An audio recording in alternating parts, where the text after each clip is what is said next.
Hi all, welcome to football arena. Argentine goal കീപ്പറായ Emiliano Martinez കഴിഞ്ഞ 2 വർഷക്കാലമായി ഒരു വലിയ സ്വപ്നവും പേറിക്കൊണ്ടാണ് ജീവിക്കുന്നത്. അത് മറ്റൊന്നുമല്ല, ഏതെങ്കിലും ഒരു വമ്പൻ ക്ലബിലേക്ക് പോവുക എന്നുള്ളതാണ് അദ്ദേഹത്തിൻ്റെ സ്വപ്നം. കഴിഞ്ഞ സമ്മർ ട്രാൻസ്ഫർ ജാലകത്തിൽ തന്നെ അതിനു വേണ്ടി അദ്ദേഹം പരമാവധി ശ്രമിച്ചിരുന്നു. ആസ്റ്റൺ വില്ല ആരാധകരോട് അദ്ദേഹം ഗുഡ് ബൈ പറഞ്ഞിരുന്നു. പിന്നീട് വമ്പൻ ക്ലബിലേക്ക് പോവാൻ വേണ്ടിയുള്ള ശ്രമങ്ങൾ നടത്തി. മാഞ്ചസ്റ്റർ യുണൈറ്റഡിലേക്ക് പോവാൻ ശ്രമിച്ചു, ബയേൺ മ്യൂണിക്കിലേക്ക് പോവാൻ ശ്രമിച്ചു.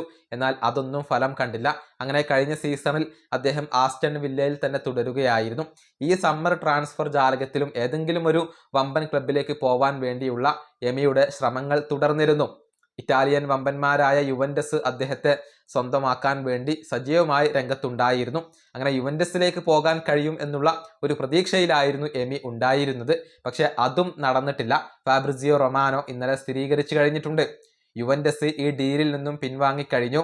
ആസ്റ്റൺ വില്ല ആവശ്യപ്പെടുന്ന തുക അത് വളരെയധികം കൂടുതലാണ് എന്നാണ് യുവന്റസിന്റെ വിശദീകരണം. അതുകൊണ്ട് തന്നെ ഇനി ഈ താരത്തെ വേണ്ട എന്നുള്ളത് യുവന്റസ് ഇപ്പോൾ അറിയിച്ചു കഴിഞ്ഞു. ഫലമായി ആസ്റ്റൺ വില്ലയിൽ തന്നെ എമി തുടരേണ്ടി വരും എന്നുള്ളതാണ്.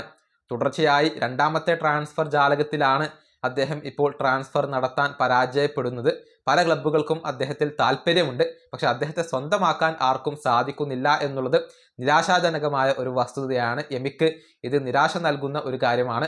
ആസ്റ്റൺ വില്ലയിൽ നിന്നും മാറി ഏതെങ്കിലും ഒരു വലിയ ക്ലബിലേക്ക്, പ്രത്യേകിച്ച് ചാമ്പ്യൻസ് ലീഗിലൊക്കെ കോമ്പറ്റ് ചെയ്യുന്ന ഏതെങ്കിലും ഒരു വലിയ ക്ലബിലേക്ക് പോവുക എന്നുള്ളത്, കിരീടം നേടാൻ കെൽപ്പുള്ള ഏതെങ്കിലും ഒരു ടീമിലേക്ക് പോവുക എന്നുള്ളത് അദ്ദേഹത്തിൻ്റെ വലിയ സ്വപ്നമാണ്. അതിനു വേണ്ടിയാണ് ഈ 2 വർഷക്കാലമായി അദ്ദേഹം ശ്രമിക്കുന്നത്.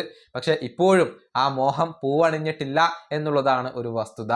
ഈ വീഡിയോയുടെ അവസാനിപ്പിക്കുന്നു. അടുത്തൊരു വീഡിയോയിൽ കാണാം.